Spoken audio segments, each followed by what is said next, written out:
Жәннат пен тозақты көрген жан. Таныс жігіттің атасы қайтыс болар алдында жұмақ пен тозақты көріп қайтқан.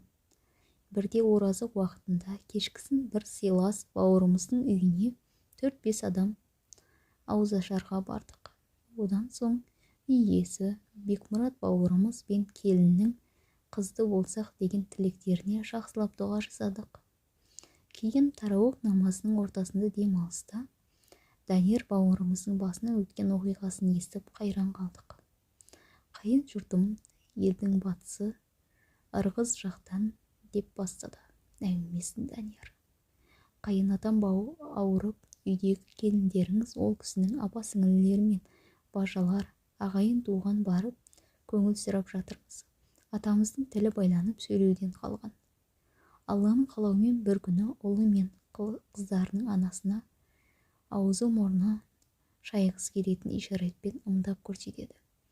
Бәйек болып жылы суға әкеліп шайса, аузы мен мұрнының түйіршіктелген қан сияқты бірдеңе шығып, тілге келіп кәлиманы айтады.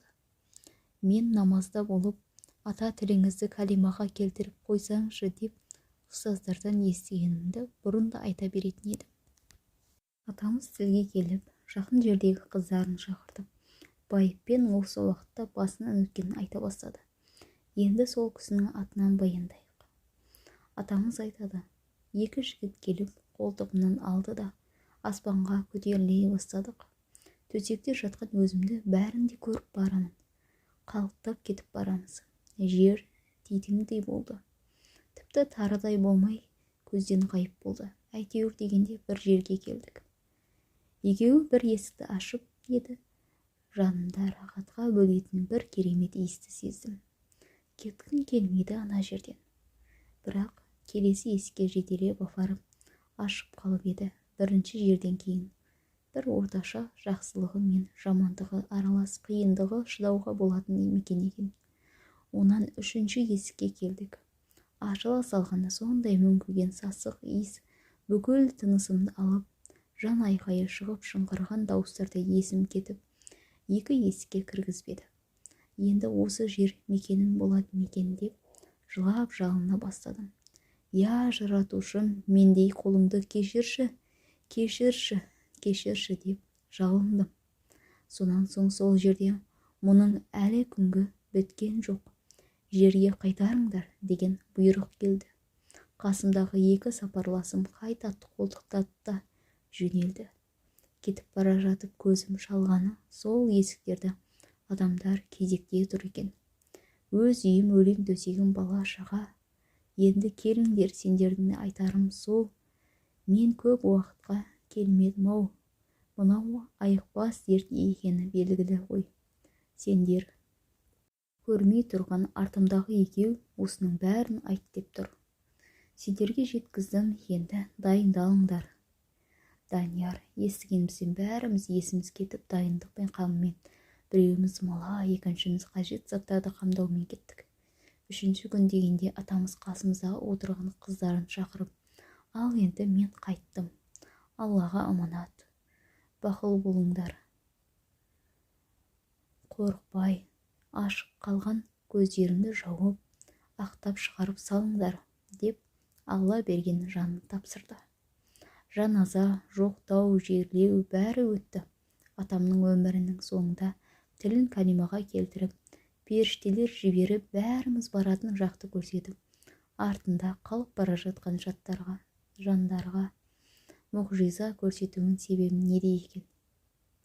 Кеңестік дәуірдің идеологиясы ғылыми атеизмді қанына сіңіп қалған аға буын өкілі болған қайын атамның осындай жағдай болғанда бір сыр бар ғой деп сұрай бердім.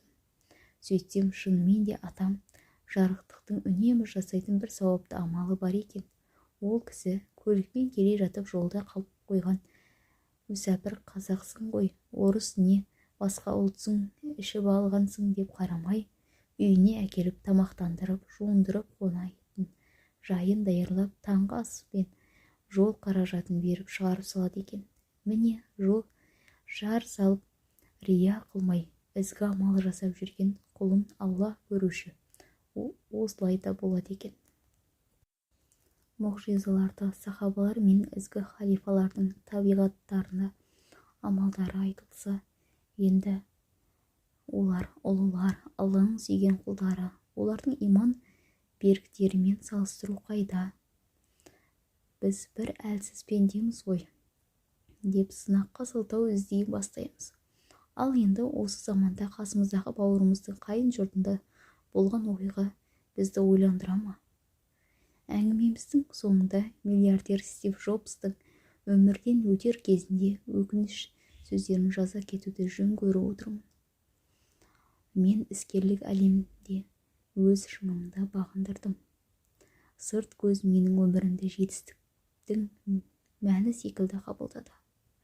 Дәл қазір төсекке таңылып жатып өткен өмірімді көз алдымнан өткізсем, жанымды алмай қоймайтын ажалдың алдында байлығымның еш мәнісі жоқ екен. Сіз көлігіңіздің жүргізушіге тапсыруыңыз мүмкін. Сіз үшін өзге біреу ақша табуы мүмкін. Алайда ешкім сіздің ауруыңызды өзіне алып, сіздің орныңызға төсек тартып жата алмайды. Жас ұлғайған сайын ақыл тоқтатамыз. Осылай жүре-жүре $30 тұратын сағат та, $300 тұратын сағат та бір уақытта көрсететінін түсінеміз. $30 тұратын әмиян ұстасақ та, $300 тұратын әмиянымыз болса да, ішіндегі ақшаның саны